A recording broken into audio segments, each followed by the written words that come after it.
ಉತ್ತರ ಕರ್ನಾಟಕ ನ್ಯೂಸ್. ಇದು ಕನ್ನಡದ ಉಸಿರು. ಕೇಂದ್ರ ಸಚಿವ ಸಂಪುಟದಲ್ಲಿ ಶೀಘ್ರದಲ್ಲೇ ಭಾರಿ ಬದಲಾವಣೆಯಾಗಲಿದೆ ಎಂಬ ವದಂತಿಗಳ ನಡುವೆ ಪ್ರಧಾನಿ ನರೇಂದ್ರ ಮೋದಿ ಅವರು ನಿನ್ನೆ ಮಂಗಳವಾರ ರಾಷ್ಟ್ರಪತಿ ದ್ರೌಪದಿ ಮುರ್ಮು ಅವರನ್ನ ಭೇಟಿ ಮಾಡಿ ಮಾತುಕತೆಯನ್ನ ನಡೆಸಿದ್ದಾರೆ.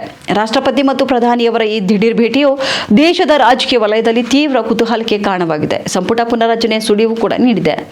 ಕಳೆದ ಕೆಲವು ದಿನಗಳಿಂದ ದೆಹಲಿಯ ರಾಜಕೀಯ ಕಾರಿಡಾರ್ಗಳಲ್ಲಿ ಮೋದಿ ಸರ್ಕಾರದ ಸಚಿವ ಸಂಪುಟದಲ್ಲಿ ಬದಲಾವಣೆ ತರಲಾಗುತ್ತದೆ ಎಂಬ ಚರ್ಚೆಗಳು ನಡೆಯುತ್ತಿವೆ. ಮುಂಬರುವ ಕೆಲವು ಪ್ರಮುಖ ರಾಜ್ಯಗಳ ವಿಧಾನಸಭಾ ಚುನಾವಣೆಗಳನ್ನು ದೃಷ್ಟಿಯಲ್ಲಿಟ್ಟುಕೊಂಡು ಕೆಲವು ಹಿರಿಯ ಸಚಿವರನ್ನ ಪಕ್ಷದ ಸಂಘಟನಾ ಜವಾಬ್ದಾರಿಗೆ ಮುಕ್ತಗೊಳಿಸಿ ಹೊಸ ಮತ್ತು ಯುವ ಮುಖಗಳಿಗೆ ಸಂಪುಟದಲ್ಲಿ ಸ್ಥಾನ ನೀಡುವ ಸಾಧ್ಯತೆ ಇದೆ ಎನ್ನಲಾಗುತ್ತಿದೆ. ಹಾಲಿ ಸಚಿವರ ಕಾರ್ಯಕ್ಷಮತೆಯ ವರದಿಯನ್ನು ಆಧರಿಸಿ ಕೆಲವು ಪ್ರಮುಖ ಇಲಾಖೆಗಳು ಜವಾಬ್ದಾರಿಯನ್ನ ಬದಲಾಯಿಸುವ ಸಾಧ್ಯತೆಗಳು ಕೂಡ ಹೆಚ್ಚಾಗಿವೆ. ಸಂಪುಟ ಪುನಾರಚನೆಯ ವದಂತಿಗಳ ಹೊರತಾಗಿಯೂ ಕೂಡ ಮುಂಬರುವ ಸಂಸತ್ ಜಂಟಿ ಅಧಿವೇಶನ, ದೇಶದ ಪ್ರಸಕ್ತ ಆಂತರಿಕ ಭದ್ರತಾ ಪರಿಸ್ಥಿತಿ ಮತ್ತು ಸರ್ಕಾರದ ಮುಂದಿನ ಪ್ರಮುಖ ಮಸೂದೆಗಳ ಕುರಿತು ಪ್ರಧಾನಿ ಮೋದಿ ಅವರು ರಾಷ್ಟ್ರಪತಿಯವರಿಗೆ ಮಾಹಿತಿ ನೀಡಿರಬಹುದು ಎಂದು ಮೂಲಗಳು ತಿಳಿಸಿವೆ.